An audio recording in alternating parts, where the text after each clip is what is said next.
Joining us to further discuss the implications of Clark County's short-term rental ordinance are Jackie Flores with the Greater Las Vegas Short-Term Rental Association, which opposed some of the new regulations, as well as Beth Blackwood with Nevadans for the Common Good, which supported the county's regulation efforts. We did ask Clark County to be a part of today's panel, but the county did not provide a representative. Ladies, thank you both for being here. Before we get into this discussion, tell me each a little bit more about the organization you represent. Jackie, I'll start with you. The Greater Las Vegas Short-Term Rental Association is a nonprofit organization, and it's made up of individual property owners who have short-term rentals here in Southern Nevada. When did that start? We started that association about 2.5 years ago. Okay. And Beth, Nevadans for the Common Good. Nevadans for the Common Good is an organization of organizations. We have about 40 member institutions. These are churches, synagogues, teacher representation, local nonprofits. And our purpose is to listen to the concerns of the community and see where we can impact, either by working with local legislation or by telling our stories in order to improve the conditions for Southern Nevadans. Let's start with the concerns from the people that you represent. What were they in regards to short-term rentals? We held many listening sessions to hear about concerns that short-term rentals were impacting on local communities.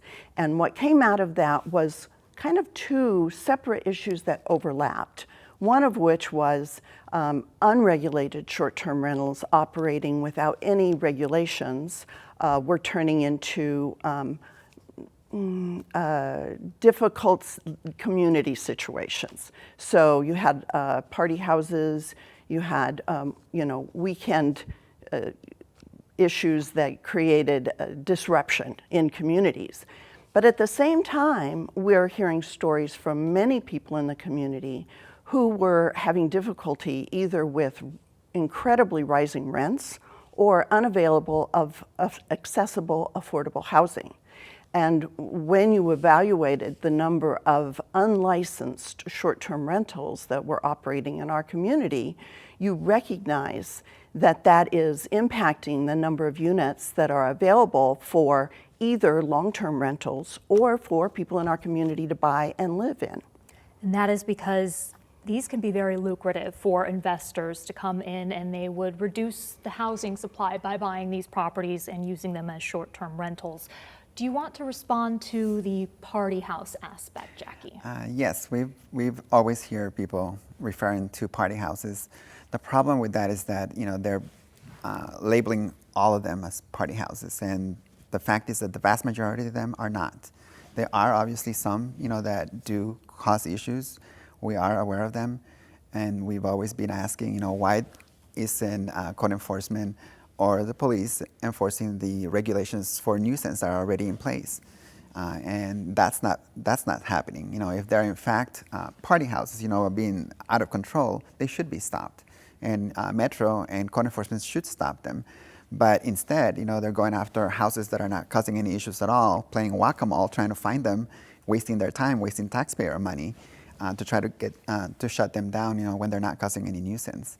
So that's why, we have a problem with the label of party houses. I understand that, people try to vilify the industry in order, to pass, strict regulations, but you have to understand that you are mislabeling a lot of those people that are not, in that type of business. I completely respect what you're saying, and I know that a lot of short-term rentals are just being used for weekend rentals or even longer term, maybe a couple of weeks even at a time. And I do appreciate that not every short-term rental turns into a party house. Mm-hmm. The new ordinance, however, does limit the number of guests that are allowed in a house. That will help to reduce the opportunity for party houses, and also limits the number of units that are being taken out of our local housing availability for people that live in the community. How fair is the system that the county set up, this lottery system that will significantly reduce how many people can legally operate? I'll ask you first. Well, Jack. the lottery, we think it's it's something that should not have been used. When we were at the state legislature last year, we asked that those who were operating already should be the ones to get licenses first, and then implement all these different restrictions after that. Because if they have been operating this long, that means that they've been doing something really great. Because the platform itself is not going to keep you on the platform if you are a bad host. But they have been operating illegally, technically. Right. They have. So how do you gauge whether they have a history or not? For example, Airbnb, for example, when somebody stays at a property, that guest reviews the host. You get 5 stars, 4 stars, 3 stars, and then the host reviews the guest. If it's a bad guest, 1 star. If it's a great guest, 5 stars. So you have that system in place already that's kind of self-regulating itself, where you know which houses are doing great, which houses are clean, well-maintained, no issues, and which guests are also great guests to host versus the ones that are not. So, there is that. With a lottery system, you might get a bad host with a license. This could be someone that just decides to start getting into the business now because there's this path to Right. licensing, whereas they have no experience Exactly. prior. But the regulation now is going to require the platforms to be licensed and to adhere to the rules, and then they're going to have to monitor who's using these units and help to dissuade bad actors from participating in the program. The lottery is a fair system that allows everyone to participate, and at the time this regulation that we started to investigate what was happening in the county, they estimated that there were 10,000 illegal units going on, across all kinds of platforms, not just the major ones like Airbnb and VRBO. Other platforms don't monitor things to the same extent that some of the larger ones do. We're short 80 to 100,000 units for people to live in here in our community. So limiting the number of Airbnbs means that we are, or the number of short-term rentals, means that we are opening up additional housing for people that want to purchase a home, or for long-term rentals, people that live in the area and contribute to our community and to our tax base. Well, but I think that's a misconception because, to think that just because you're going to not have licensed short-term rentals, that those are magically going to convert into affordable housing, that's not necessarily true. Rents are through the roof right now. It's not affordable for anyone, and it has nothing to do with Airbnb. Available units to purchase is also not an Airbnb problem or short-term rental problem. These short-term rentals have been operating for years before the pandemic, before this housing issue started. So, again, everybody seems to be blaming short-term rentals for every single thing that's happening here in the Valley, where it's affordable housing, which, by the way, a lot of the short-term rentals are not located in affordable housing areas at all. So that, that does not make sense. Houses to buy, again, when these houses go for sale, they're going to go up for the prices that are high right now. They're not going to go for sale for any lower than that. Well, I happen to live downtown adjacent, next to the medical district. A corporation came into my neighborhood and purchased 4 houses, all for the same price. That impacts my property value. It also takes away from available housing for people that might be attending the medical school or working in our local hospitals, working in our schools, working in our hospitality industry. It takes away the availability of all of that and just allows people to come into town and stay for the weekend and not contribute to our local community. I think they actually do contribute. But going back to, just the housing prices, before we had the housing price issue, Airbnbs or short-term rentals were being accused of lowering property values. By having a short-term rental in the community, people that were opposing short-term rentals were claiming Airbnbs lower property values. Now they're being blamed for raising property values. So which is it? You can't have both happening. Now, as far as people coming to stay at short-term rentals, they do contribute to the local community. In fact, a lot of the small businesses in our neighborhoods are thankful that these guests who are coming to stay at short-term rentals are coming to town because they go and spend their money, in the local restaurants, in the local bars and grills, to the supermarkets. They do invest. All that tourism dollars are now going to our local community, not just on the Strip. It's difficult when you have a city whose economic base is built off of hospitality and tourism, and yes, I can see the side of people coming in and contributing to the local economy that way, a huge part of our economy. But then you also have teachers out there who are struggling to afford a basic apartment, and that is such a need we have here in Clark County with the teacher shortage.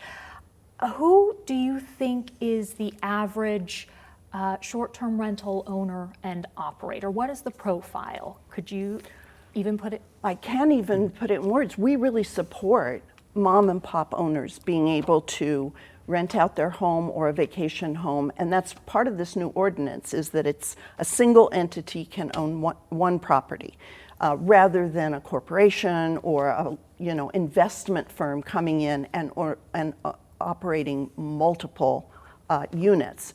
So, it's a combination of both, but the new ordinance is really going to support an individual owner, a mom and pop owner, taking advantage of, supplementing their income with a short-term rental, as opposed to a corporation that has multiple units, that's operating, that's not contributing to the local economy, not invested in our local communities. There's so many things are impacted by just having a home that's utilized on such a short basis, because then you don't have families living in those homes. You don't have kids attending school. You don't have, parents that are involved in community activities. So my hope is this ordinance will create a situation where individuals are taking advantage of the opportunity to operate a short-term rental, but we're not seeing large corporations invested in and operating multiple properties across the valley. There are mom and pops, and then there are the corporations, and then there is someone like Victor in our package who has 4 properties in southern Nevada. Under this ordinance, with 2 of them being in unincorporated Clark County, he will have to get rid of 1. And that was a specific part of this ordinance that went beyond what the state required, which was to allow 1 license per up to 5 properties. What did you think about the 1 license per property? Yeah, obviously we are against that. Like I said, there's not just big corporations that buy multiple properties. I mean, we know some of our members, for example, are accountants, and they have 3 properties, not because they want to become millionaires or billionaires. They're doing that because that's what they need in order to be able to pay, afford the house that they live in, to be able to pay for their kids' education. There's people that are doing short-term renting because they need to pay for the high cost of prescription drugs. I mean, there's so many things that people need to pay for that having 1 house is not enough. Sometimes they have to do 2 houses, and they take their life savings to do this. And they're not big corporations or big businesses that are doing this. Do you consider those mom and pops? I'm sorry, I don't. I think that if an accountant owns 3 houses and they're profiting off of short-term rentals, there needs to be more of a balance in how we invest in our community. And right now, available housing is at such a limited quantity, and it takes so long to build new units. And building new units now is so expensive. And additionally, you have neighborhoods that are fighting apartments in their neighborhood, being built close by. You've got people that don't want, multiple units built in their neighborhoods. We feel like everybody is caught in the crunch of where to live. An accountant that owns 3 houses that is making a good living, he could certainly rent 2 of his houses to long-term rentals and make a significant income off of that. Not nearly as lucrative, though. Not as the nearly as short-term lucrative, rental. of course not, and that's the whole issue. But let's remember what just happened during the pandemic, where people were not working, were not able to pay rent. What happened to those property owners? Right? They could not collect rent, and they had to still keep those tenants there for months, and they're unable to collect rent. So what happens to them at that point? So, there's risks to everything. And, these people that have more than one home, again, they're not doing it to become millionaires, to become rich. They're doing it because that is the type of income that they need in order to be able to provide for their family. I think to some extent they are doing it purely for profit, because right now it's estimated that a short-term rental can make $10,000 a month in Las Vegas. We're one of the highest profitability markets in the country for short-term rentals. And somebody that owns multiple units that's making those kind of income, they are doing it for profit. Some of the ordinance requirements, maximum of 10 people or 2 per bedroom, whichever one is less, I believe. Minimum 2-night stay for every reservation. One important distinction between Clark County's ordinance and, let's say, the city of Las Vegas is that the city of Las Vegas requires the owner of the property to occupy the property at the same time that it is being rented out. Clark County's ordinance does not. What did you think of that, Jackie? Well, I mean, I think that they all should be allowed to get a license. That's why City of Las Vegas is having issues on that respect over there, because they're only doing owner occupied. And we even ask Clark County to exempt people that are doing home share. Those are people that live in the property and rent a room or 2, because those are usually not the ones that are creating the issues that most people talk about. Those people who live on the property, they're there to monitor what's going on, and those are probably the people that need the money the most. How often do you see that? We estimate about 40% of the current short-term rentals are owner occupied. And perhaps this is something that you both agree on. Yeah. I certainly understand somebody renting a room and supplementing their income that way. That's understandable. At the same point in time, the county had to come up with some sort of a policy that they could, put into the ordinance, and we support, what they came up with.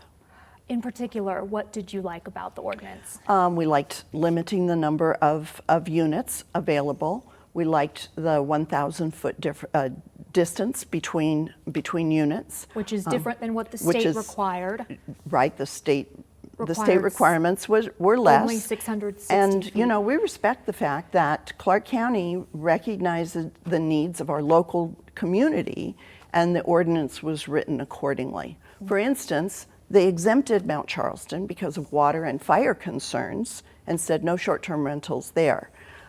So local control and considering what our local community needs is an important part of the ordinance. Why does that make such a big difference, the 1,000 feet between short-term rental properties and the 660 feet? It provides diversity as far as the type of houses that are available for short-term rentals, that they're not all concentrated in a single type of community. And why would you oppose that? Well, I mean, again, it just makes no sense. Why not 2,000? Why not 500? There's no rhyme and reason with. This is the problem with the county ordinance. They came up with so many things that have no common sense at all. They just came up with numbers and just threw it out there. 660 was the minimum that was required by the state. That's what we were supporting, and it just allows more people to be able to get licensed. Clark County is going to have a big problem when they issue 2,800 or 2,400 licenses. What's going to happen with the other ones? If they think that they're going to shut down, that's not going to happen. People still have to pay bills. People still have to, take care of their families, and that problem is not going to go away. How well do you anticipate this to be enforced? The county is going to get its enforcement budget from the licenses, which are collected annually, those fees, non-refundable inspection fees, non-refundable application fees, and then if there are ordinance violations, they'll be getting that money, but boy, they have to start this from the ground up.